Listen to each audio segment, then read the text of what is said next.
Nah, halo, pada video kali ini saya akan membahas tentang saham treasury ya. Seperti kalian tahu, saham treasury adalah saham yang dibeli kembali oleh suatu perusahaan ya. Kenapa? Karena sahamnya sebelumnya beredar ya. Terus perusahaan membeli kembali saham yang beredar tersebut supaya tidak beredar lagi. Nah, kira-kira kenapa sih alasan perusahaan melakukan pembelian saham treasury? Banyak ya, kalau di slide juga di sebelumnya sudah dibahas untuk mengecilkan EPS, untuk tax efisiensi, untuk membentuk pasar, meningkatkan harga saham tersebut. Ya, motivasinya banyak ya.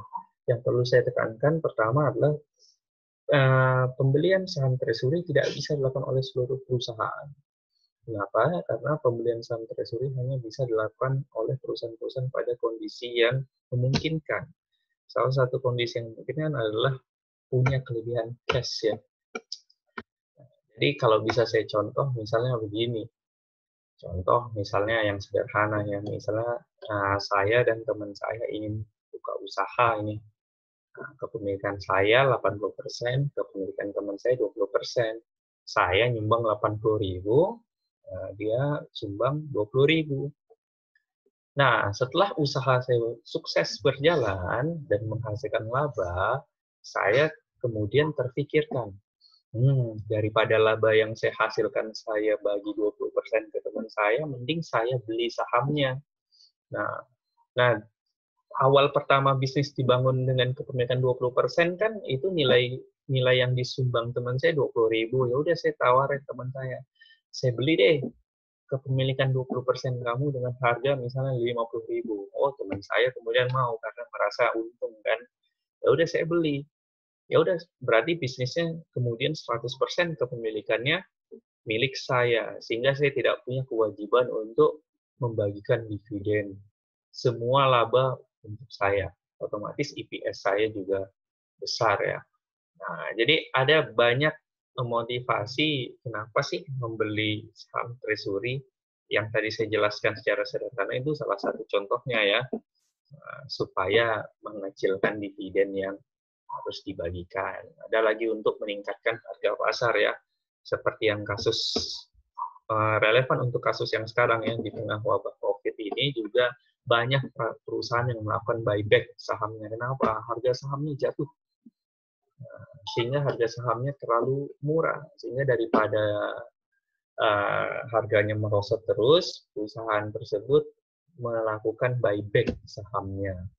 Sehingga harganya bisa lebih stabil.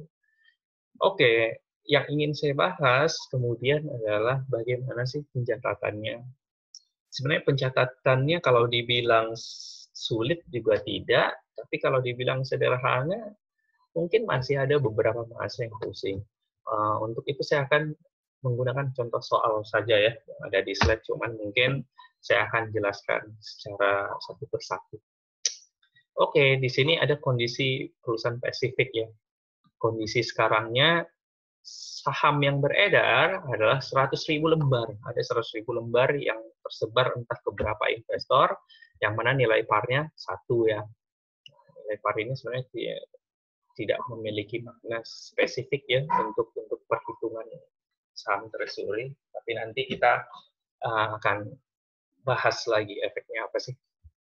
Nah, otomatis di sini kondisinya lanjut lagi ada share premium 900.000 karena dijual $10 per share ya. Otomatis nilai dari 100.000 ini adalah 1 juta ya, 100.000 kali 10. Nah, sementara di posisi ekuitasnya ada return earning 300.000. Total equity-nya 1.300.000. Nah, Pacific Company ini entah karena motivasi apa, melakukan buyback nih, melakukan pembelian saham treasury sebanyak 10.000 lembar. Nah, seperti pada umumnya biasanya pembelian ini biasa di atas harga pasar sebelumnya ya, karena asumsinya harga pasarnya naik. Nah, jadi dibeli dengan harga $11 per share. Apa yang harus diakui? Nah, yang harus diakui pasti cash pertama keluar. Keluarnya berapa? $11 kali 10.000 ya. Otomatis cash yang keluar adalah 110.000. Nah, mungkin di sini yang masih ada beberapa mahasiswa yang bingung, kenapa diakui, oke namanya bebas ya, nama umumnya memang treasury shares. Tapi treasury shares ini adalah pengurang ekuitas. Nah, mungkin ada mahasiswa yang bingung, kok menjadi pengurang ekuitas? Kita kan keluar uang nih, kok malah mengurangi ekuitas kita? Karena ekuitas kita kan tadi kan dibilangnya ekuitas yang bagus itu apa? Yang besar ya. Kok ini kita udah ngeluarin uang $110.000 kok malah mengecilkan ekuitas kita yang mana bermakna seperti kok ekuitas kita kurang, kan berarti ekuitas kita informasi yang bad news sih. Nah, seperti yang saya bilang tadi ya, pembelian saham treasury ini bisa mengecilkan ekuitas yang mana dampaknya mengurangi porsi dividen yang akan kita bagikan ya. Jadi ekuitas kita berkurang. Nah, ekuitas yang berkurang tadi akan mengakibatkan pengurangan posisi awal tadi ya, dari 1.300.000 menjadi 1.190.000, berkurang 110.000 ya. Jadi sekali lagi, kas yang kita keluarkan tadi itu mengakibatkan aset berkurang dan menambah saham treasury. Penambahan saham treasury akan mengakibatkan ekuitas kita berkurang. Dan ekuitas berkurang itu bagus ya, kalau kita pakai contoh yang tadi saya sebutkan secara sederhana. Nah, jadi ini jurnalnya ya, menggunakan metode cost. Jadi kalau menggunakan metode cost, treasury shares-nya diakui sebesar uang yang kita keluarkan. Sebesar distribusi kas yang kita keluarkan ya. Karena kas yang kita keluarkan 110.000, maka treasury shares kita 110.000. Nah, sekarang kita ingin menjual. Kita sekarang sudah miliki nih sahamnya. Anggaplah ternyata motivasi kita membeli saham ini untuk menaikkan harga saham kita. Dan ternyata harga saham kita udah stabil nih, dan bahkan udah lebih tinggi dari yang sebelumnya. Nah, sekarang kita mau jual ini ya. Kita kan pertama mengakuisisi 10.000 lembar, harganya $11. Sekarang harganya $15 nih, satu lembarnya. Maka kita mau jual ini, karena merasa kita untung ya. Jelas, saat kita jual, kita akan dapat cash. Cash yang kita dapatkan adalah 1.000 lembar dikali $15 ya. Maka kita akan dapat 15.000.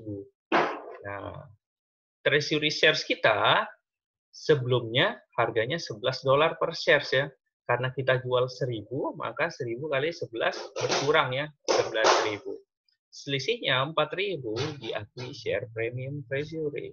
Mungkin ada yang bingung lagi, kenapa tidak dicatat pendapatan atau untung dari penjualan saham treasury. Nah, satu, bahwa transaksi ini bukan transaksi yang sifatnya operasional perusahaan kita. Sehingga ini kan transaksi terkait kepemilikan ekuitas ya, sehingga tidak layak untuk dimunculkan di laporan laba rugi yang mana menggambarkan kinerja dari operasi perusahaan kita sendiri.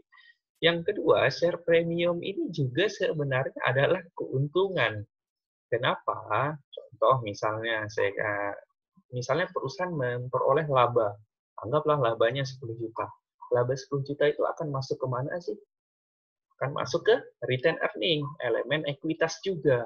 Nah, ini juga sama, masuk ke elemen ekuitas sebagai posisi kredit juga ya.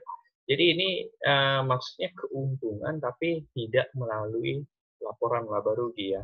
Jadi kita catat sebagai share premium. Tapi balik lagi ya, substansi dari share premium treasury ini sebenarnya bukan gain, tapi memang mengurangi share premium treasury kita ya. Maaf, mengurangi, bukan menambah. Mengurangi dari share treasury kita. Dengan cara apa? Treasury shares kita kan posisinya itu kan debit ya, saldo normal. Share premium ini posisinya kredit. Nah, jadi jangan bingung lagi ya, kenapa kok selisihnya yang kita kira sebagai keuntungan itu dicatat share premium. Di satu sisi juga kita dalam tanda kutip untung ya, karena kita sudah memperoleh cash 15.000, cuman pengakuan selisih keuntungannya itu kita akui sebagai langsung share premium ya. Ingat saja kalau kredit kan kesannya untung ya, atau wah ini pendapatan. Nah, ini sebenarnya posisinya sama, kredit dan ekuitas kita. akan menambah ekuitas kita sebesar 4.000, tapi nama akunnya share premium. Nah, sama ya, keuntungan juga, konsep dari keuntungan itu kan, misalnya kita jualan kita dapat untung, itu kan menambah ekuitas ya. Di sini juga sama, menambah ekuitas, cuman bukan sebagai elemen laporan lagi. Oke, clear ya, keuntungan kenapa diakui sebagai share premium. Nah, kita kasih contoh yang kontradiktif ya. Itu kalau tadi kan dijual dengan harga yang lebih tinggi daripada awalnya. Awalnya kan 11 ya. Sekarang kita jual 8 nih. Nah, bagaimana pengakuan kita? Sama, balik lagi saat kita menjual saham treasury, kita akan memperoleh cash senilai harga pasarnya saat jual ya. Kita jual 1.000, $8. Maka cash kita mendapat 8.000. Berarti kan saham treasury kita yang harus kita kurangi kan 1.000 kali 11 ya. Tetap sama 11.000. Maka ada selisih $3.000. $3.000 ini apa? Nah, sama lagi, ini kan kerugian. Kerugian itu mengurangi ekuitas. Maka kita kurangi ekuitas kita. Karena sebelumnya kita sudah mencatat share premium treasury, jadi share premium treasury-nya ada saldo nih, di kredit 4.000. Dan kita mau kurangi 3.000, oh masih ada ya, masih cukup share premiumnya. Jadi saldonya tidak negatif. Maka kita catat pada share premium. Nah, yang akan saya bahas selanjutnya, bagaimana kalau share premium ini pindah saldonya lebih banyak di debit. Nah, contoh misalnya kita jual lagi nih 1.000 dengan $8 per share ya, per lembarnya. Kita akan dapat 8.000. Treasury shares yang kita kurangi 11.000. Nah, share premium kita ini kan sisanya 1.000. Nah, saham treasury tidak pernah punya share discount ya. Tidak pernah punya share discount. Atau artinya share premiumnya ini tidak mungkin ada di posisi debit. Dia harus dikredit kalau tidak 0. Maka share premium kita saldonya 1.000. Kita harus kurangi. Makanya kita debit 1.000. Tetapi masih belum balance. 8 tambah 1, 9. Masih 11.000. Sisa 2.000. 2.000 ini apa? 2.000 langsung mengurangi return earning. Seperti yang saya bilang tadi, kita tahu bahwa substansi dari transaksi ini adalah menghasilkan kerugian dalam tanda kutip ya, kerugian. Kerugian adalah pengurang ekuitas, maka kita kurangi ekuitas kita, share premium, ini kan bagian ekuitas kita kurangi 1.000. Nah, karena saldonya sudah habis, otomatis kerugian ini kita harus accrualkan, kita harus akui, kita harus accrue ke akun return earning. Return earning debit itu kan berarti ada pengurangan ekuitas yang mana itu cenderung beban ya atau rugi. Maka return earning kita kurangi 2.000. Nah, jadi tips dari saya terkait penjualan saham treasury, mau itu di atas atau di bawah, kalian harus paham substansi apakah ini transaksinya untung atau rugi. Nah, kalau untung, kalian akan menambah ekuitas, entah itu namanya apa ya. Tapi di sini kita akui sebagai share premium treasury ya. Seperti yang saya bilang, nama akun itu sebenarnya boleh bebas, tapi tergantung chart of account perusahaan masing-masing. Karena kalau kalian sudah bekerja di perusahaan nantinya, kalian stun bekerja di instansi pemerintahan, maka chart of account itu cenderung akan beda-beda, menyesuaikan dengan kultur dari perusahaan masing-masing. Nah, tapi karena kalian sebagai mahasiswa, kita udah ada nih chart of account-nya, yaitu share premium treasury ya.